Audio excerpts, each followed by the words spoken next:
Bismillahirrahmanirrahim. Assalamualaikum warahmatullahi wabarakatuh. Alhamdulillah wassalatu wassalamu ala Rasulillah wa ala alihi wa sahbihi wa man wala wa ba'du. Saudara-saudariku, bersyukur pada Allah Subhanahu wa taala bahwa hari ini kita telah tiba tepat di hari ke-9 Zulhijjah tahun 1441 Hijrah, hari Kamis, dan tentunya ini menjadi salah satu rangkaian puncak yang mengawali ibadah haji bagi saudara-saudari kita yang saat ini berhaji, yang tentunya akan merapat, dan mungkin dalam saat ceramah ini disampaikan, tausiah ini diutarakan, telah tiba bahkan di Arafah untuk menunaikan satu puncak ibadah haji, yaitu wukuf di Arafah.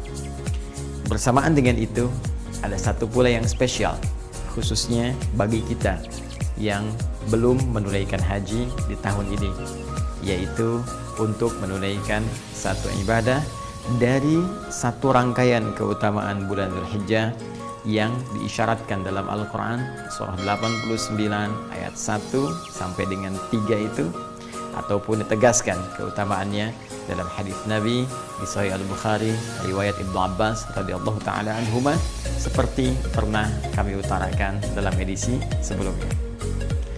Di antara 10 hari yang istimewa itu, ada satu yang sangat spesial yang tidak ditemukan dari hari pertama, hari kedua, sampai ke-8 yang telah kita lalui. Tapi hari itu akan tiba tepat saat kita berada dalam program ini, saat kami sampaikan tausiah pada kesempatan kali ini, yaitu hari ke-9 di bulan Zulhijjah, yang langsung narasinya disampaikan oleh Nabi SAW yang mengandung banyak keistimewaan dan kemuliaan. Nabi pernah memberikan informasi kepada kita semua sejak kurang lebih 14 abad yang lalu bahwa hari ini menjadi spesial dengan satu ibadah yang sangat spesifik yang disebut oleh beliau dengan siyam, menunaikan siyam, puasa yang ditunaikan sesuai dengan ketentuan syariat. Beliau mengatakan, siyamu yaumi arafata anni ahtasibu 'ala Allahi ay yukaffira al-madiyah wal baqiyah. Dalam riwayat lain, an yukaffira sanatul madiyah wal baqiyah. Sungguh puasa yang ditunaikan di hari yang bertepatan dengan momentum Arafah, aku berharap pahalanya di sisi Allah Subhanahu wa taala bisa menggugurkan dosa-dosa setahun berlalu dan menjaga dari perbuatan dosa setahun yang akan datang. Teman-teman sekalian, hari ini menjadi spesial dalam uraian hadis Nabi SAW karena tanggal 9 ini disebut oleh Rasulullah SAW bertepatan dengan momentum Arafah, saat para jemaah haji menunaikan prosesi wukuf sebagai rangkaian puncak haji yang ditunaikan dan menjadi inti dari penunaian ibadah haji dari sekian rukun yang harus kemudian diikuti.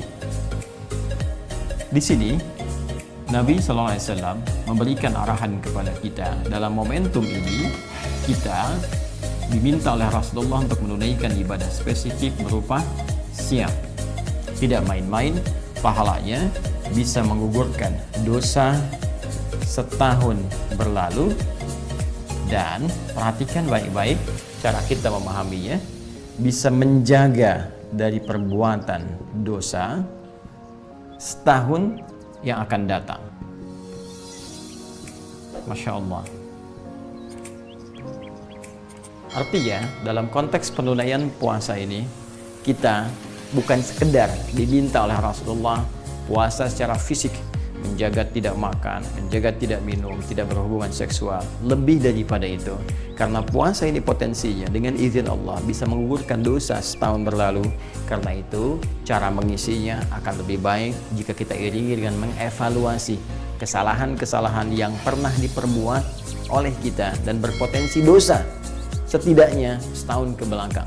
Jadi seperti orang wukuf saat di Arafah, mereka merenung, berkontemplasi, merenungkan kesalahan-kesalahan, mengakui dosa-dosa, sehingga dengan pengakuan itu dan komitmen untuk meninggalkannya akan merubah pribadi mereka lebih baik setelah selesai menunaikan rangkaian ibadah haji. Pulang, meninggalkan segala keburukan, menanggalkan seluruhnya, dan bertransformasi menjadi manusia yang lebih mulia. Pun demikian, orang yang belum punya kesempatan untuk berhaji, di tepat pada momentum yang sama, Nabi minta untuk menunaikan puasa dan mengisi puasa itu dengan kontemplasi, dengan renungan seperti orang wukuf yang berada di Arafah. Maka dia ingat dosa-dosanya, hubungan dia dengan Allah, hubungan dia dengan makhluk, dengan orang tua, dengan istri, dengan suami, dengan anak-anak, dengan tetangga, demikian seterusnya.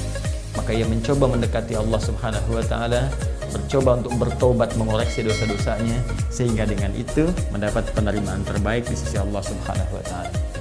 Ciri orang yang diterima tobatnya, diterima koreksi dirinya, diterima perubahan dirinya ketika dia mendekat kepada Allah saat berpuasa ini, pun demikian dengan yang wukuf di Arafah. Maka ciri yang paling spesifik saat tobatnya diterima, saat dosanya dihilangkan, adalah terjaganya ia dari perbuatan dosa setelah amalan itu ditunaikan. Karena itu Nabi memberikan isyarat Allah akan berkenan mengampuni dosa setahun yang akan datang. Maksudnya adalah dia akan terjaga dari perbuatan dosa, sehingga tidak mudah anggota fisiknya untuk mengarah pada perbuatan maksiat. Karena berhasil puasanya di hari ini, maka ada penjagaan dari seluruh anggota tubuhnya. Matanya tidak mudah melihat perbuatan maksiat, telinganya tidak mudah mendengar yang salah, demikian lisannya tidak mudah bertutur yang keliru sampai ke ujung kakinya. Ada penjagaan setidaknya selama setahun ke depan. Kalau dibiasakan, maka tiap tahun akan terjaga, dan transformasinya akan melahirkan nilai-nilai kebaikan pada setiap sifat dan sikap yang terbawa dari aktivitas manusia yang paripurna ini. Jika demikian, boleh jadi ada banyak orang yang berhasrat untuk menunaikan puasa di hari ini, tapi belum tentu berhasil menjalaninya jika sekedar hanya menahan lapar, haus, dan kebutuhan biologis atau seksual saja. Karena itu, isi hari ini dengan banyak berenung, banyak berkontemplasi, mengoreksi diri. Dan buktinya akan terlihat setelah kita melalui ibadah yang kita tunaikan sebagai puasa bertepatan dengan momentum Arafah di hari ini. Jika setelah puasa ini belum mampu kemudian lahir penjagaan-penjagaan tadi, ini menunjukkan ada yang kurang berhasil dalam puasa yang ditunaikan itu. Maka mari buktikan kepada Allah bahwa alhamdulillah kita diberi kesempatan tahun ini. Ini hanya datang setahun sekali. Ya, momentum perubahan, momentum taubat, momentum penerimaan hanya setahun sekali. Jika kita tidak dapat di tahun ini, kita harus tunggu tahun depan. Karena itu, mari kita berjuang, berikhtiar, dan membuktikan kepada Allah dengan kesungguhan kita bahwa semua yang diberikan kepada kita, kesempatan yang mulia ini, kita bisa maksimalkan dengan sebaik-baiknya. Yang terakhir, teman-teman sekalian, seperti orang yang wukuf di Arafah, punya potensi untuk banyak dikabulkan doanya. Karena itu, selain mereka beristighfar, mengoreksi diri, memperbaiki diri, juga semua orang wukuf seluruhnya 100% sudah otomatis akan memanjatkan doa kepada Allah, bermunajat dengan penuh kekhusyuan untuk memohon segala hajat kebaikan dunia dan akhirat. Pun demikian, hari ini momentumnya diserupakan oleh Nabi Shallallahu Alaihi Wasallam, esensinya dari segi esensi seperti orang wukuf di Arafah. Nabi bisa mengatakan puasa pada tanggal 9 Dzulhijjah, puasa di hari ke-9-nya. Tapi Nabi menegaskan siyam yaumi Arafata, puasa yang bertepatan dengan momentum Arafah, di hari saat orang wukuf di Arafah. Karena itu, seperti orang wukuf banyak berdoa kepada Allah, maka setidaknya kita pun isi hari ini dengan memohon, banyak berdoa kepada Allah, minta kebaikan-kebaikan. Wa minhum may yaqulu rabbana atina fid dunya hasanah wa fil akhirati hasanah wa qina adzabannar. Ini yang diajarkan doanya langsung oleh Al-Qur'an di surah kedua Al-Baqarah, itu di ayat ke-201. Dan di antara orang-orang itu manusia banyak yang meminta kepada Allah supaya diberikan kemuliaan dunia dan kebaikan akhirat.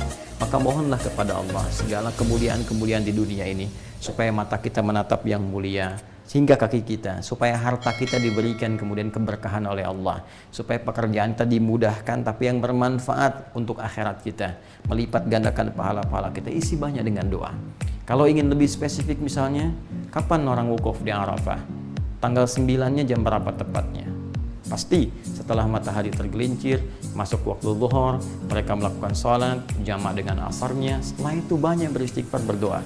Jika kemudian kita konversikan, mungkin di sana masuk misalnya jam 1, taruhlah sudah tiba waktunya, maka tambahkan dengan 4 jam di sini, jatuhnya jam 5 atau 1 jam sebelum maghrib misalnya. Kalau kita ingin serupakan waktunya, kalau kita ingin bebas, maka mulai detik ini sampai dengan berakhir menjelang maghrib, potensi luas untuk berdoa. Tapi kalau momentumnya kita ingin dekatkan, kita bisa ambil misalnya waktu menjelang maghrib, kita duduk untuk bermohon, kita khusyukkan diri kita dengan penuh keyakinan, dan semoga dengan itu Allah bukan hanya mengampuni dosa kita, tapi mengabulkan seluruh hajat kita.